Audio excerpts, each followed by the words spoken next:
We've liked to think that we're rational human beings. Humans aren't rational. And so when we try to stay only in our brain and make decisions with our brain, we know that we're missing out, right? Because there's so many other ways that we can gather information and we'll make better decisions. Hi, everyone, and welcome back to Reflect Forward. I'm your host, Kerry Siggins, and I'm so glad you are here today. Today, I'm interviewing my dear friend, Carrie Freeman. I met her through YPO. She also grew up in Cortez, Colorado, which is like 45 minutes away from Durango on the Western Slope. I grew up in a small town called Montrose, Colorado, which is like 2 hours north of Durango. So we just bonded over so many things. We have so many similarities, and I just absolutely love her. And I wanted her to come on and share her story. She's the CEO of Vara Winery and Distillery, which is a really cool winery that's based in Albuquerque, New Mexico. She was also the co-CEO of SecondMuse, which is a consulting company that helped all kinds of companies scale, especially in the sustainability space. She'll talk all about that. She's done so many cool things like partnering with NASA, the White House, World Bank, and she's just a beautiful, beautiful human being. So I can't wait for you to meet her. So hang tight and I will be right back. All right. Welcome back, everyone, with my dear friend, Carrie Freeman. Oh my gosh, I have been waiting so long to do this interview with you. I'm so glad you are here today. I am so glad to be here too. Thank you for having me. I've thought the same thing. I'm like, this is going to be so great. Oh, we're going to have fun. All right. So you are the CEO and general manager of Vara Winery and Distillery, which is in Albuquerque, New Mexico. But that's not what you've always done. You led a global innovation business before this, and then you are now in the winery and distillery business. Tell me what it's like to run a winery.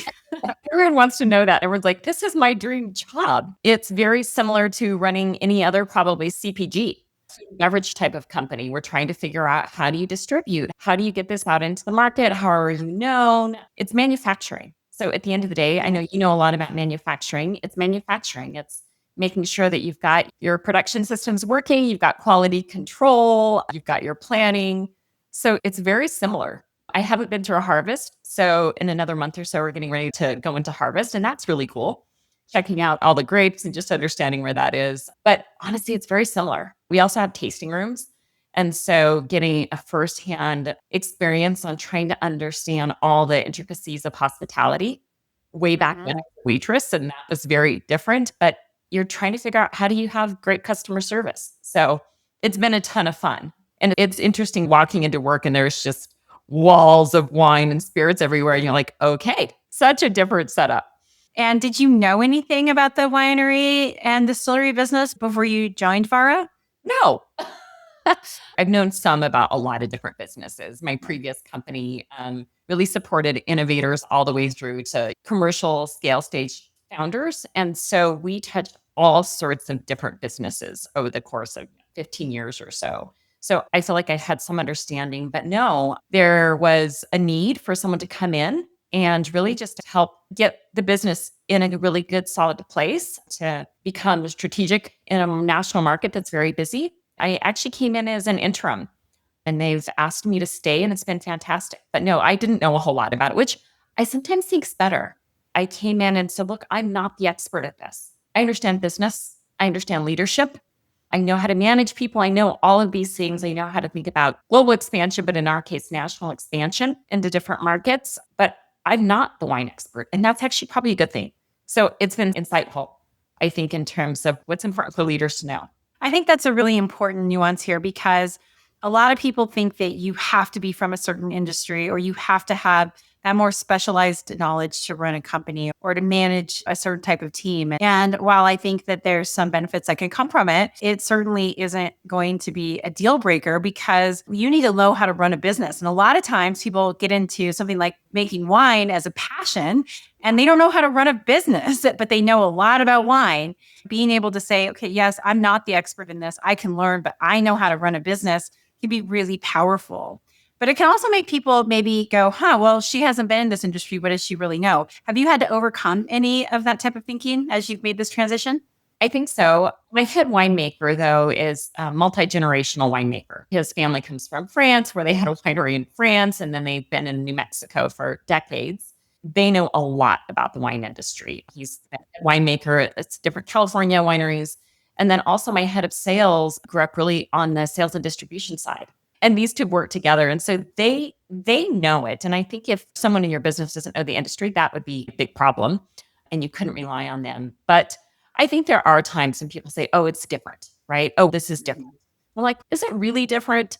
So yeah, I think there's been a tiny bit of overcoming that. But I think also it's easier to check your ego at the door.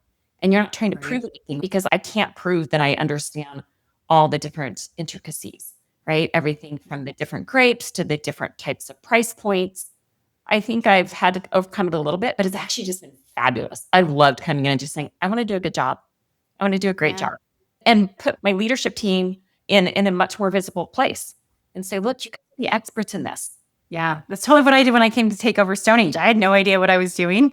So I was like, okay, I'm just going to help you guys solve problems, and we'll figure this out together. And I think that it built a lot of trust and credibility, because I wasn't coming in saying, even though I've never been in this industry, I'm going to do it this way because this is how I've always done it. That helps you overcome maybe those initial concerns that people might have of like, oh, well, she doesn't come from the industry. How is she really going to help us? But if you're curious and you know how to bring people together and you help them solve their own problems, I think that's what most people want from a leader. Exactly. And I think no matter what, you are in the position power.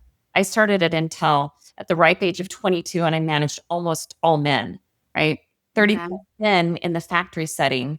My youngest employee was probably 6 years older than me. And so it was one of those things where I'm like, okay, I rely on all of you, and people know you're the boss at the end of the day, right? You do have the position power. So how you use it is really important. One last winery question.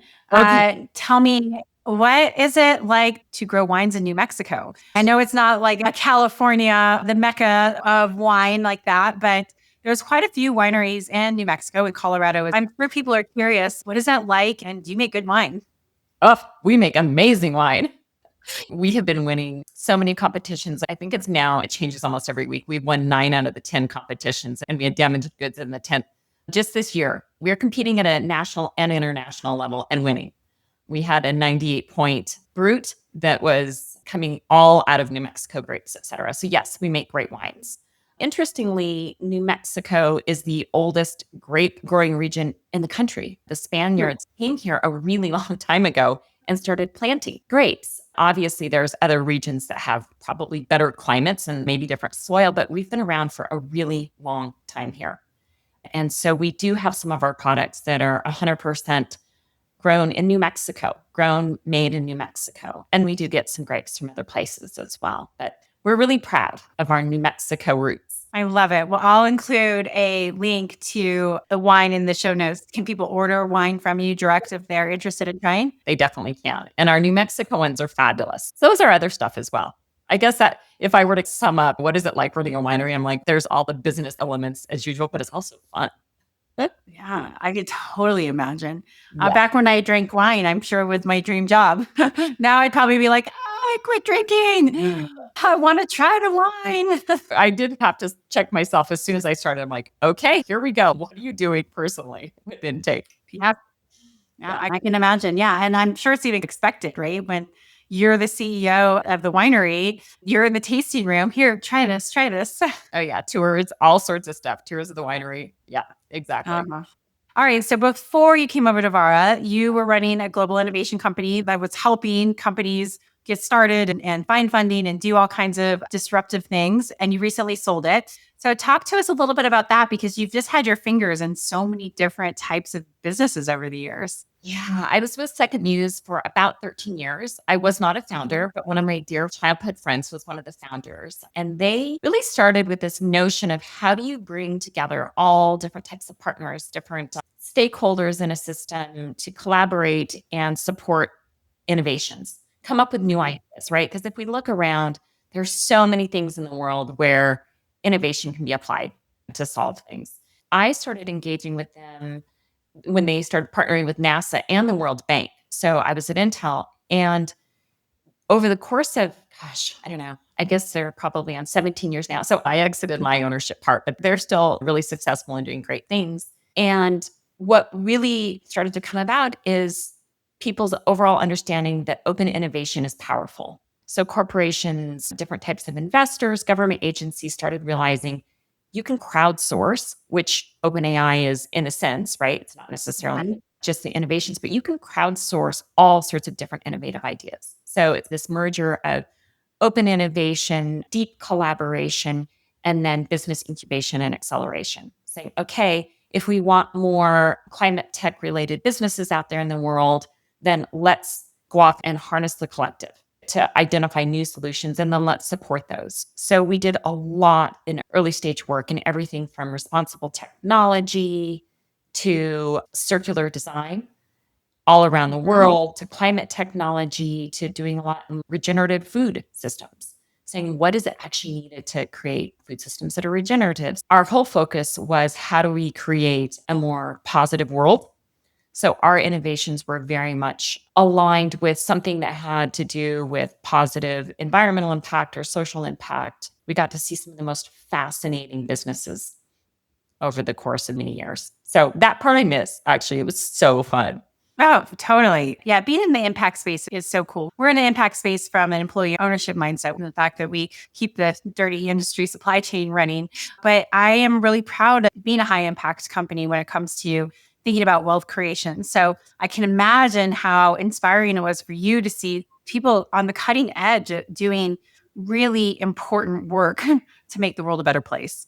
Yeah, for sure. One of the things I know you run an amazing impact business. And one of the things I always say is we need businesses of all sorts. And so there's a lot of different ways for businesses to be impactful. We need your business just as much as we need some of these others. And so how do you do it in a way that is best for the different stakeholders, for your employees, for the community, for the other people in your supply chain? So I say, look, as business owners, as leaders, we can do a lot more to have a better business and better impact.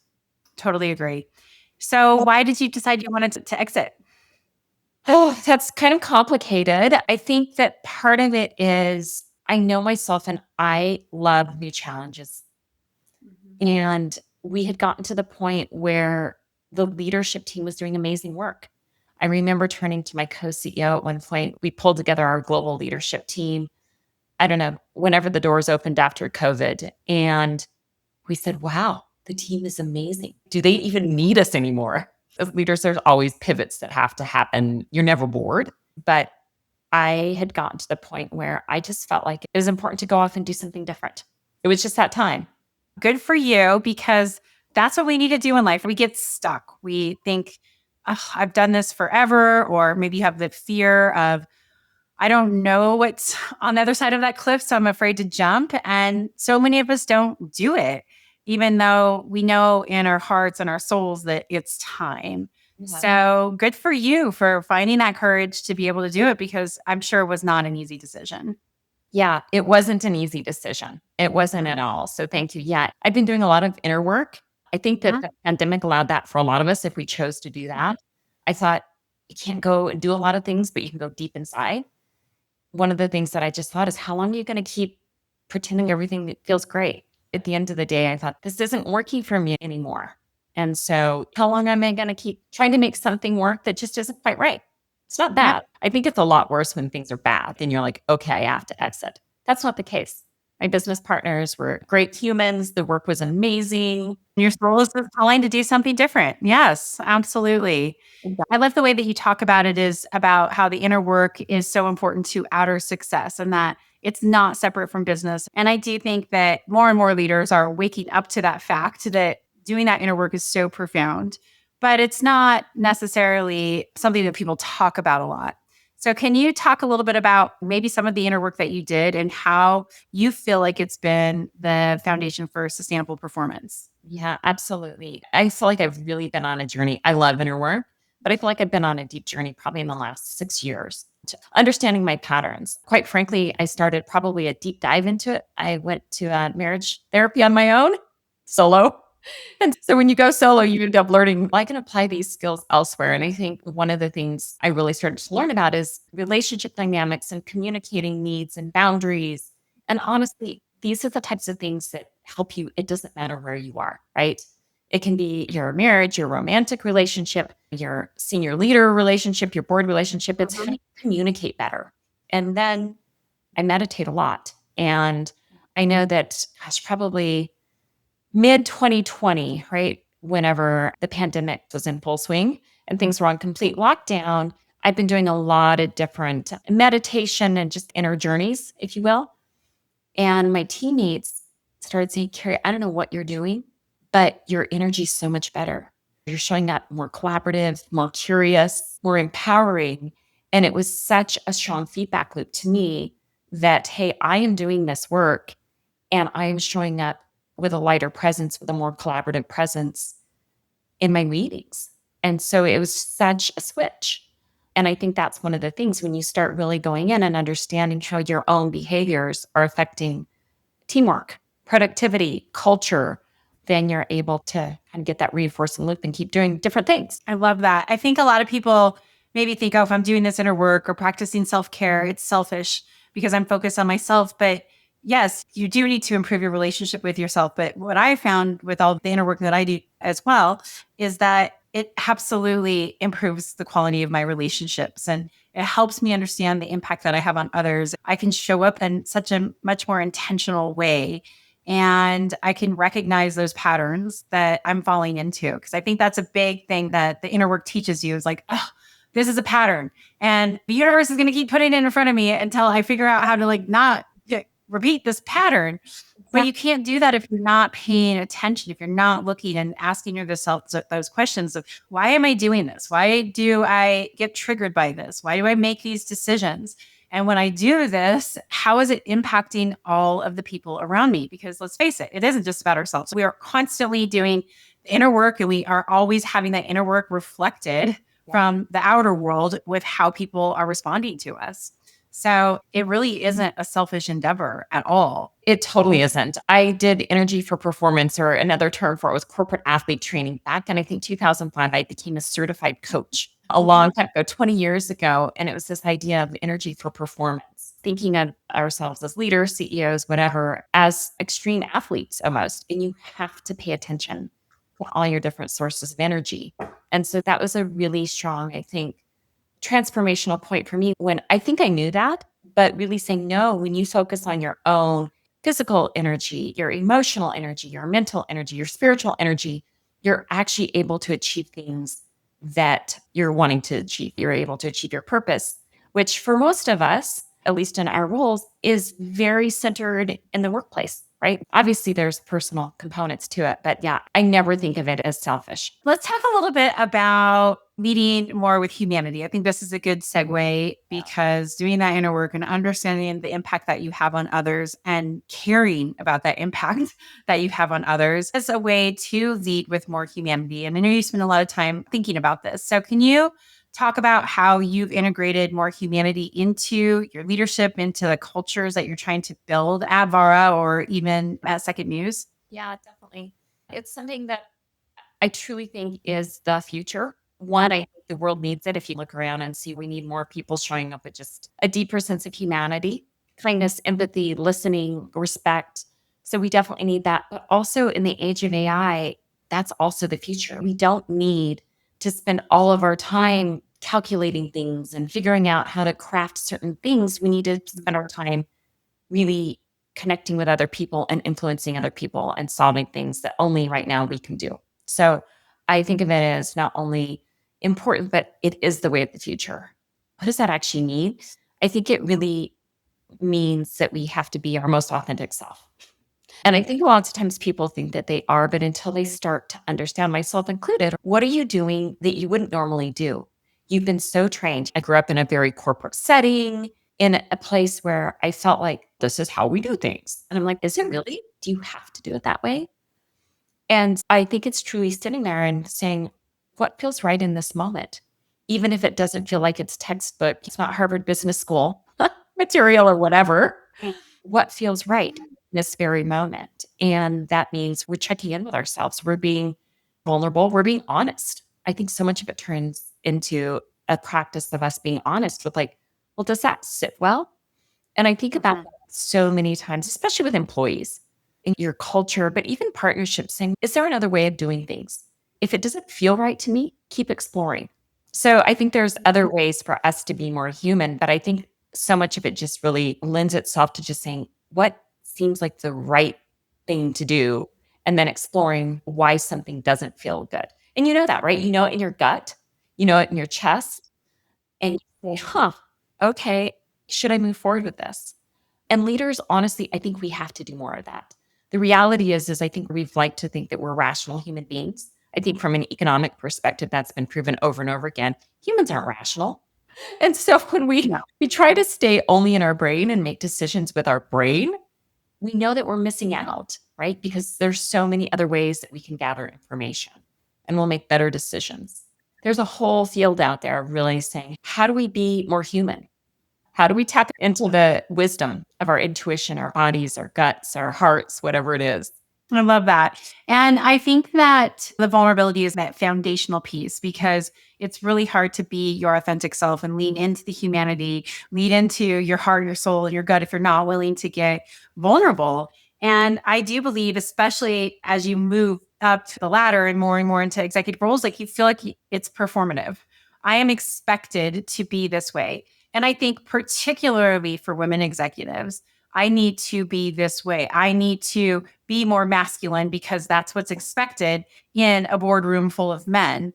I know I've certainly felt that way. I've leaned so heavily into my masculine energy for the last 2 decades of my life, maybe longer, because it was about achieving and performing, getting things done. Like flow, that's a waste of time. Let's just get shit done. And it really has felt performative as I've been leaning more into how do I lead more from my feminine energy? How do I let things flow? In fact, my podcast that just came out this week is Push or Pause, using discernment of when to push and when to pause, that fine dance between making things happen and letting things happen.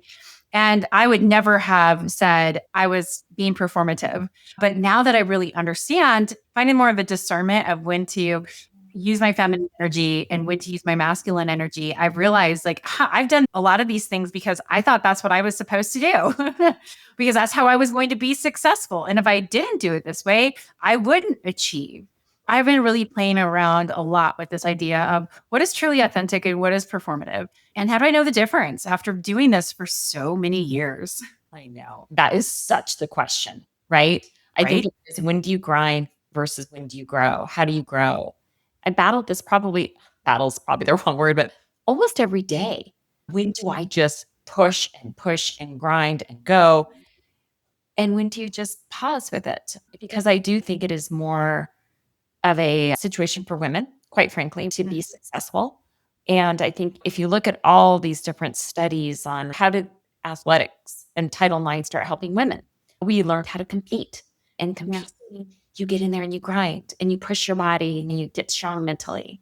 I think that there is something about two Carries growing up in rural southwestern Colorado, you grind, right? If you were Grind. well, you grind and you are tough. My great grandmother was a coal miner of the coal mine in Durango. She was tough. I think it's systemic as well. I've had to learn what is feminine in me. It's not even like, am I comfortable doing it? I'm like, where is it? What is it? Yes. Oh my gosh. I so feel that way. As you know, I'm going through a divorce right now, and we share that in common as well. But I think that's been the biggest thing through this and the inner work that I've been doing is figuring out where that feminine energy is because I've just been get shit done, make things work, make everybody feel okay and be okay, put on a happy face and show the world just, hey, this is a successful life. And that is not anything that's about sensuality and femininity and flow. And so when I said I am going to live my life differently going forward, it is not going to be the same thing that I've been doing for the last 20 years. I feel the exact same way. It was like, how do I do this? And it feels scary to like, okay, I'm just going to surrender. Whatever's going to happen is going to happen instead of trying to orchestrate the outcome, even though that's such a false pretense. Like, how do we actually orchestrate an outcome? We have no control. It's been so enlivening and powerful, but so uncomfortable too, because I'm with you. I don't know how to do this. I know. It's scary as hell. But I think I meant for all leaders as well. Like if you've been successful trying to control things and manage things and get things to go your way, it's a leap of faith that things are going to turn out differently. And being okay with that. It is such a mindset shift. I was talking to another one of my best friends who's another female leader, and I said to her the other day, I said, there's not a problem to solve here. And she's like, I solve problems. I get in and I solve problems. And I am like, I know, but sometimes there's not a problem to solve. Just let it be. You and I had this conversation a couple of days ago as well, and I have been using that. I literally just said it yesterday to my VP of HR. I was like, you know what? We're solving a problem that doesn't exist. So let's just stop. She's like, oh, you're right. So I'm so glad you shared that with me. This is not a problem to solve right now. We turn things that you could just let go and flow and not give your energy to because you're like, okay, well, I got to figure this out. Exactly. I think one of the interesting things is when you really start looking at whether it's the spiritual leaders or business leaders or whoever, quite frankly, that really have a good pulse and have a lot of wisdom around leading. It is how do you just be instead of do? And I think we get so used to doing all the time instead of how do you be? And it's weird. It's the paradox of life, right? There's always these paradoxes. There's the dichotomy to everything. There's a time to push, there's a time to pause. There's masculine energy, there's feminine energy, there's dark, there's light, and it's all intertwined. And that is the paradox of our existence. And really trying to wrap your mind around that those two things can and do exist at the same time, and embracing that rather than trying to say, this is the way it is. It just causes so much more struggle in the long run. So true. I know one of the things I've been saying for years is that yes, and yes, this is true. And this is also true, right? Yeah. Yes, we have to do this. Yes, we have to push. And we also need to pause. It's the ambidextrous thinking. It's being able to hold two opposing ideas in your mind at the same time and be willing to admit that they're both true. And if we could do that, all of us as a collective humanity, we would not be in the crazy situations that we're in, as there is only one way. No, there are multiple truths that can exist at the same time. I truly think for those of us, all of us, and those of us leading people, really being able to recognize it and hone that is so important. That's more humanity right there.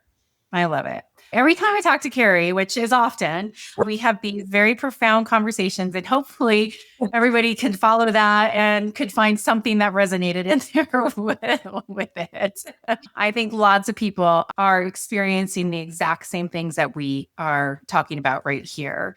And that is the paradox of life. How do I use discernment in what's needed right now? And to me, it's not balance isn't the right word because you're never balanced, right? There's never a perfect equilibrium. It really is about being able to discern this is what's needed right now. And the next day, this might be what's needed. And it could be the exact opposite. I think that's how you find that flow is discernment rather than balance. If anything, it's integration. Agreed. Last question. The name of this podcast is Reflect Forward. What does Reflect Forward mean to you? Oh gosh, I love the name of this. I really think it is taking our learnings, right? There's learnings in absolutely everything and reflecting forward with that and saying, how do I both apply what I'd learned and reflect on that and apply it going forward? And also, how do I just have an expansive approach going forward? When I think about reflecting forward, it is, yes, let's take what has happened in the past, what we've learned, but I really like just saying open field. Where are we headed? What's happening? Doing it without fear. We all have fear. I feel like there are times where I'm almost, thank God, it doesn't last for long. It happens a lot. It doesn't last for long. I have fear. And then I think, okay, how do we go forward past the fear? And so when I think of reflect forward, it's all of that. Great answer. Thank you. All right. So how can people find you? Just find me on LinkedIn. I'm Carrie Freeman. I got back in on LinkedIn a long time ago. So it's Carrie Freeman. Carrie, this has been such a fantastic interview. As you know, I could do this with you all day. I know. Me too. Thanks for coming on the show. Thank you so much, Carrie. Thanks for all that you do. Thank you. All right. Hang tight. I'll be right back. All right, everyone. I hope you enjoyed that interview with Carrie. She's such a beautiful human being. So much fun. With that, I will leave you to your day. If you like this episode and you feel that someone could benefit from it, please share it with them. If you like this podcast, please subscribe to it on YouTube or on your favorite podcast platform and like it, share it, comment on it. That always just helps with the algorithms and gets the show out there so you can hear amazing stories like Carrie's. So with that, I will leave you for your day. Thank you so much, and we'll see you next week.